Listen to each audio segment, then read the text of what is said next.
We are with Representative Chipalo Street from the 37th District. You had a town hall meeting this past weekend. I did.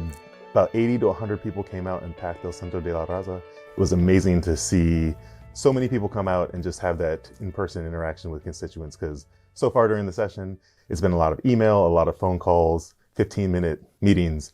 However, this was an hour and a half where myself, Senator Saldana, and Representative Tamiko Santos got to have a conversation with the community. So were there recurring themes? Yes, housing was a big theme. We've heard about it from our constituents a lot. We were able to do some things for folks in terms of supply, like missing middle. However, there's still more work to be done for renters. And one of the places we can do that is in the budget. So we have a REIT tax that would go towards housing. There's the governor's proposed $4 billion bonding measure. And then we also have the estate tax to raise progressive revenue. So I think that's one place that we could sort of live our values through our budget. What else came up?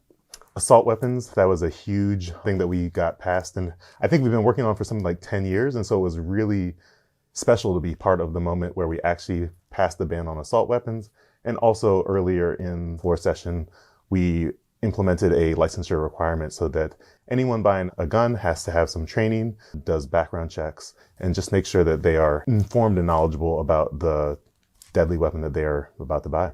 There is a 10-day waiting period. Oftentimes people will buy a gun when they are in some kind of crisis and then use it to commit suicide. And so a 10-day cooling off period reduces the chances that they use the gun that they just bought to commit suicide. Now let's talk about your battery bill. What happened there? Yeah, so I have a battery recycling bill, and so does Senator Stanford. They were both companion bills. The Senate bill is the one that passed the Senate and now is in the House, and so we're working on it in the Environment Committee. So it's a great bill that makes sure that we provide easy ways to recycle our batteries. Our community has tons of batteries already, and as we electrify our economy, batteries are going to proliferate. However, getting the materials to create the batteries is carbon intensive. You have to mine the materials, send them through a long supply chain to finally get the battery into a product. And then at the end of the life of a battery, they can contain toxic chemicals. And so if they leach into our environment through either landfills or as they're being carried to landfills, we heard plenty of stories about dump trucks catching fire because of the batteries that they had in them. This is a problem for our environment in many ways. And so by recycling them, we can make sure that we recapture those materials and turn them back into batteries that can be used without poisoning our environment.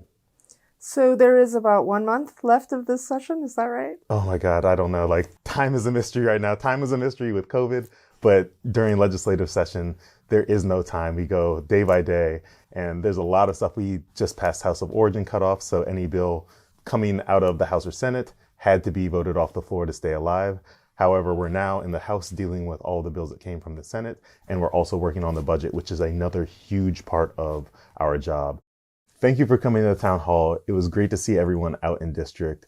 The work here is long. We have long nights. And so coming out and interacting with folks and making sure that we get the feedback to know that the work that we're doing is impactful gives us wind in our sails to keep pushing through it. So we have some more work to do, and we're excited to do that on your behalf. So thanks for coming out and showing us that support.